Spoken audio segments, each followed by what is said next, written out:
Good morning, everyone. Nice to see you. I haven't been in the Zendo for a while, and I'm not really in the Zendo now, but I'm kind of there. Uh, Happy Easter. It's a big deal here in Mexico. Santa Semana is um, maybe the biggest um, holiday, I don't know, observance, religious observance.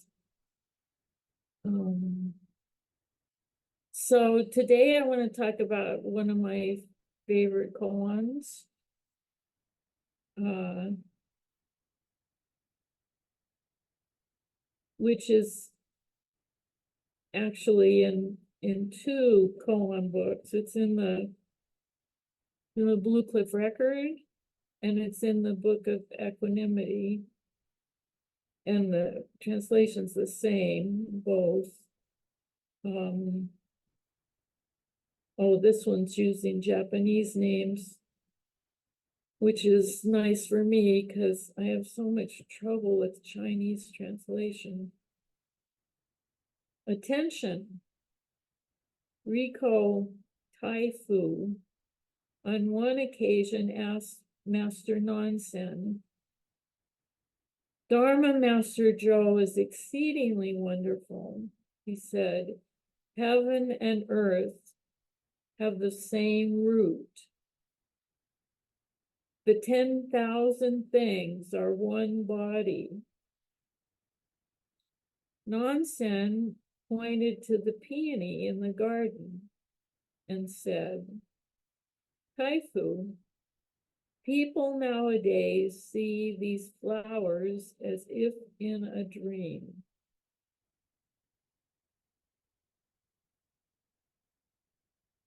So the first kind of standard, actually, I just recently said this to someone. Um, we were just chatting, and I just said, we're all one, something like that. And she said, oh, how trite can you get? Uh, it's true. But it's kind of nice to think that the oneness is trite now, that it's so accepted in our culture that to say we're all one, it's kind of trite. Um, so heaven and earth have the same root. The 10,000 things are one body. We are not separate. Uh, and it's kind of heady. Choa told me he talked about the awarenesses, 8 awarenesses, many awarenesses. But one of them is to avoid hollow discussion. So in-depth philosophizing about things or ideas or concepts. Avoid that. Buddhism says that's what Buddha said and Dogen said. Um, and actually studying this koan, I read somewhere somebody claimed that the Buddha only once explained something. And I'm not sure that this is true, but and he said it was something to do with the middle way. Um,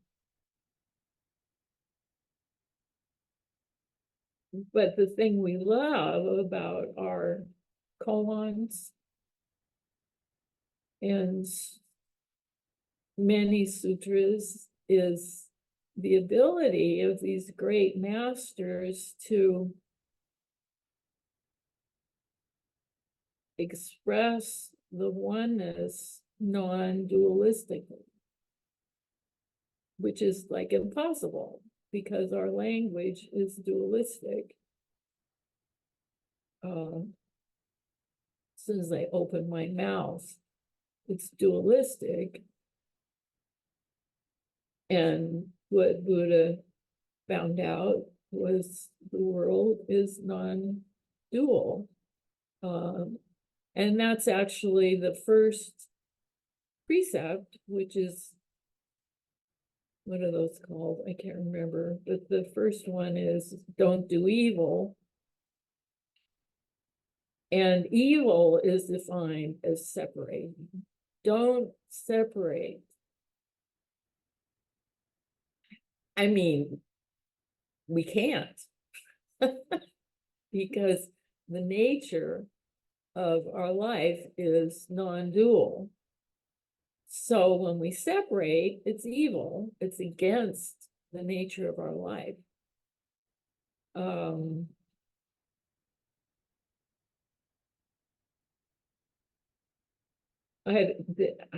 going to try to find that. Colbert did a very funny thing about, he was talking about how, same kind of thing. It's evil to separate. It's evil to hate. It's evil to hate. And then he goes on, and we should hate the haters. The haters are wrong.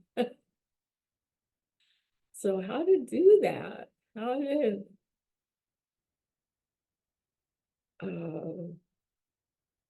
easy to say, whatever he said, the root, we have the same root, heaven and earth, the spiritual and the common have the same root. The 10,000 things are one body. It's easy to say that, but to live that kind of love. So anyway, it's a heady thing to say, is my point. And Nansen, they're walking in the garden. He points to a peony and he says, some people see this peony as if in a dream. Now there's two ways to see this koan, which may make you think that that's dualistic. And again, the trouble with talking about the Dharma is we end up falling into dualism. And that's why I really hate to give Dharma talks. I'm not kidding. I really hate it because you can't tell the truth. Whatever I say. And then after the Dharma talk's over, of course, I don't seem to have the ability to just move on to the next moment. I'm like, oh, I said that too far on the relative side. I said it too far on the absolute side. People are going to misunderstand. I immediately want to send, well, I didn't really mean that. I meant this. Can't tell the truth in a talk. And that's why this is so beautiful expression. Some people see this peony as if in a dream.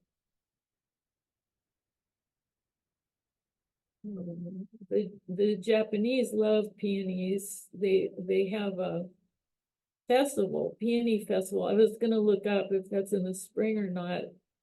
I'm not sure when it is, all the peonies bloom, but I think I was there once when they were blooming, or maybe I just saw it on TV, but it's beautiful, all these flowers, and they're just crazy about them. I think when I was in Japan, I think that was a peony. We went on the bus somewhere and we stopped at a little flower shop. And the flower owner gave me this huge pot full of, I think it was peonies, full of these flowers. And he was so delighted. And I don't know why I got picked out. everyone to get this pot of flowers, but it was like this. And there's a picture of me with that pot smiling, which I don't know where it is. But and then I had to carry it on the bus. But it's such a beautiful moment. Just the delight of this flower man giving me that pot with peonies. Anyway, the peonies are very special and very beautiful, and they love them. And we love flowers. They're so beautiful. Here in where I live, as I look out the window, it's a carpet of wildflowers, of yellow, mostly yellow wildflowers, literally a carpet, which I'm not going to try to show you because whenever I fiddle around with my camera, it goes off. And with these wildflowers came the worst hay fever I've ever had. My head hurt so bad, and everybody sneezing. And now they're kind of starting to wilt. They're dying. And also they all have to be cut down because they become a fire hazard. The delight of this flower. And then all the thoughts we have about this flower. I wish I had flowers like that in my garden. How can I get some seeds like that for my garden? I love spring with the flowers. Oh, my hay fever. All the thoughts that go with this flower. It's a fantasy. The spring feeling. Of rebirth, Easter rebirth, the joy of sex, the thoughts turn to sex. My dog, I can't deal with my dog because she's part husky and she loves to eat babies. I'm sorry to say, baby squirrels. So she just, if she gets out, she's gone searching for squirrel nests, spring, all the aspects of spring and our fantasies of, I just finished reading a book called The Trespasser by Hannah French, Irish detective novel. But it's a wonderful book, I thought, because all of her characters are obsessed by something. The narrator is obsessed with being in the murder squad, being a detective, having the walk, the authority, and solving puzzles. And then this guy, it's a complicated story, but everyone has some kind of possession.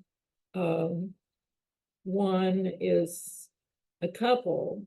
Well, her partner is obsessed with conspiracy theories. Like it can't be just a murder. It has to be involving the gangs and the the drug trade, and he loves to come up with and police bad police, bad cops. He loves to come up with conspiracy theories. And his girlfriend just loves to fantasize. She loves fantasy books. And not his girlfriend, the other character loves to fantasize, and her boyfriend loves fantasy. So they sit and just imagine fantasies. And then there's an old guy who another character is mad at him. I won't tell you the whole story, but she pretends to fall in love with him, to love him. And she has worked to make herself just gorgeous just for this. She's gaslighting him. She wants to hurt him, but she pretends to fall in love with him, and he falls for it. He's old, his marriage is old, and kind of they've gotten used to each other. And oh, where's this thing here? I just wanted to read. This is when he's explaining, why did he do this? Why did he fall for her? Why did he get in this huge mess? And he's saying, and all of a sudden, someone lifts you right out of it and drops you into a different film, different music, different colors. She was brighter, always bright colors, and anything could happen. I just loved being with her. Nothing more than that. I never thought of doing more than that. Just seeing her listen to my stories like they mattered. It reminded me of how I used to feel about the job way back when. The look on her face when I pulled a good case. When I pulled a good case, I used to feel like that. Like what I did changed things. So this dream, and it can be, yeah, I remember my first job, how now my life, I was free of my family. I had a good salary. I could do whatever I wanted, I thought. Now my life was, now it was going to be this wonderful thing, or that falling in love. Now with this person, everything's going to be terrific. Or, yeah, discovering some kind of connection, having some kind of very complicated philosophical or understanding of things, seeing how things connect, this wonderful feeling like now my life's going to work. Now things are going to be perfect.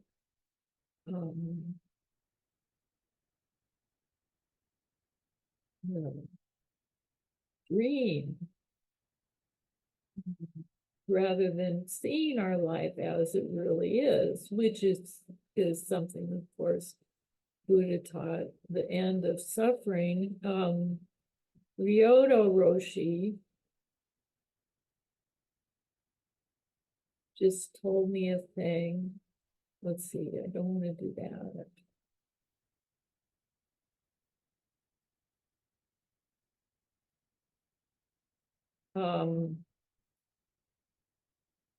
Ryodo Hawley, who's now president of White Plum, he has a student whose name is Etsugen, who's from Nepal. And he told him that dukkha is an everyday word in his native language. Like mothers tell their teenagers, you give me dukkha. But the translation for dukkha is not going my way. And I just love that. And Ryodo adds, I asked him to send me an email about this because I liked it so much. He has, my recollection is that the word itself is derived from old words describing a damaged wheel on your cart that clunks along as you drive it. So it just made me think of when you get the wrong grocery cart and one wheel doesn't work. Dukkha. Dukkha is when things don't go our way. And it happens a lot when we're attached. So that's Buddha taught non-attachment. The end of suffering is non-attachment.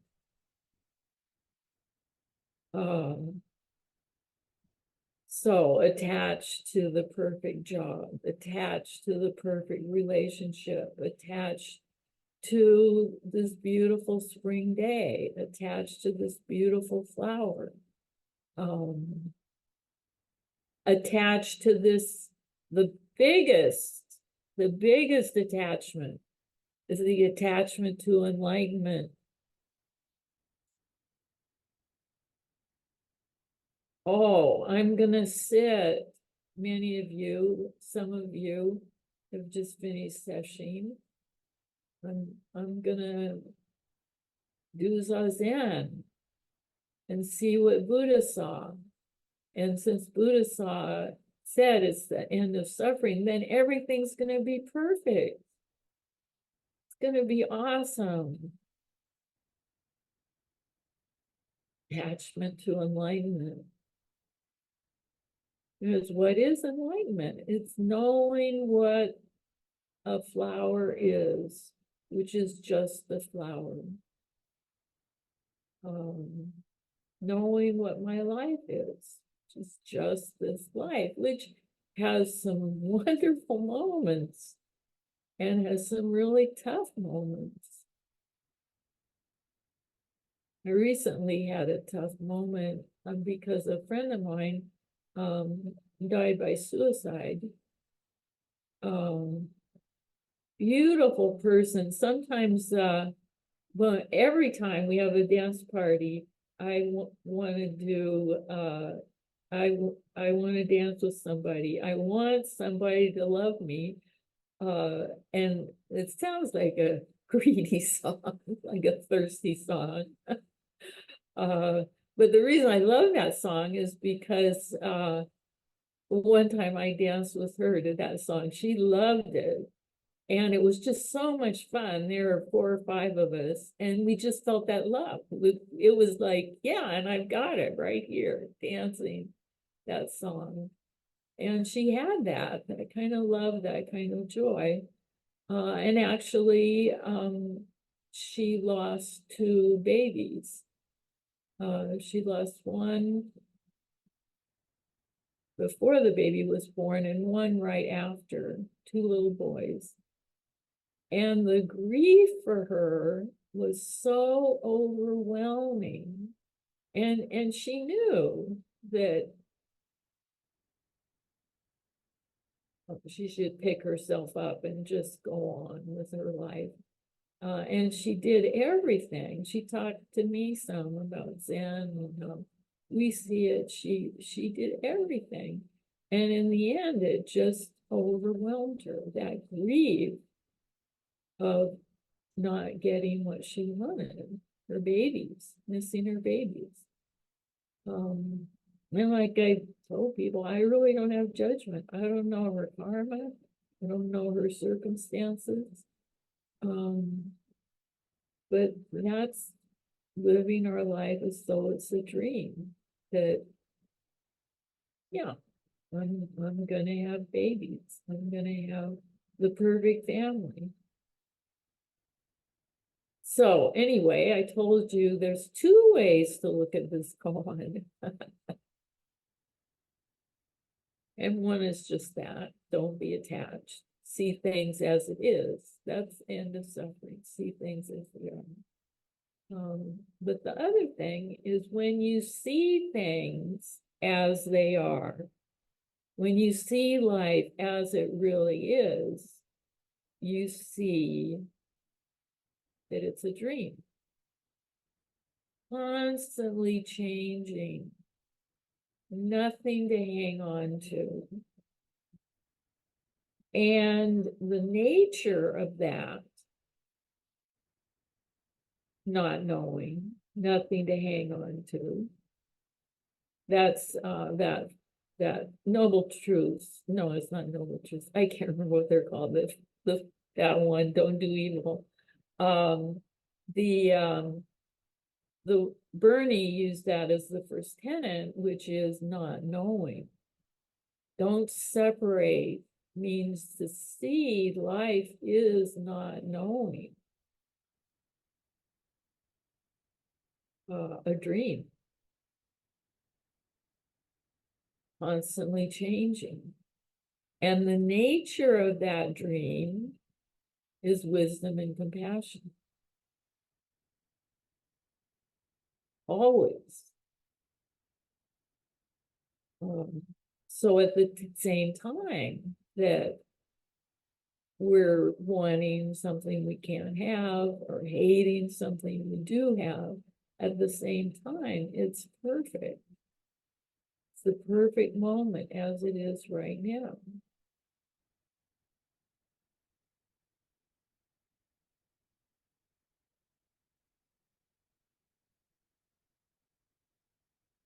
So I hope you kind of got that it's like two ways to see the koan, and it's the same thing.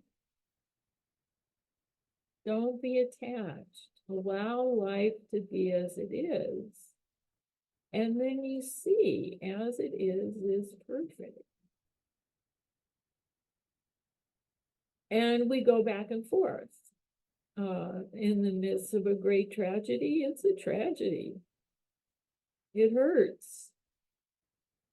And we can make it better, and we're supposed to make it better. I think that's one of those awarenesses. We're supposed to make it better. That's why we have the precepts. Just recently, somebody said, just threw out in a teacher's chat group I'm part of, that, yeah, the elders can do whatever they want. Once you're 80, you can just do whatever you want. And my dear friend, brother Shishan, said, boy, I wish I could, but the precepts always get in the way. So there's the total freedom of our life, and our job is to make it better. As it is, perfect, whole, complete, and our job is to make it better, to follow the precepts, to work on our greed, anger, ignorance, through practice. So that's what practice is practicing to wake up to what that peony is. And there's the practice to do better, to make it better for myself and others. So anyway, great koan. And guess that's all I'll say. Any comments, clarifications?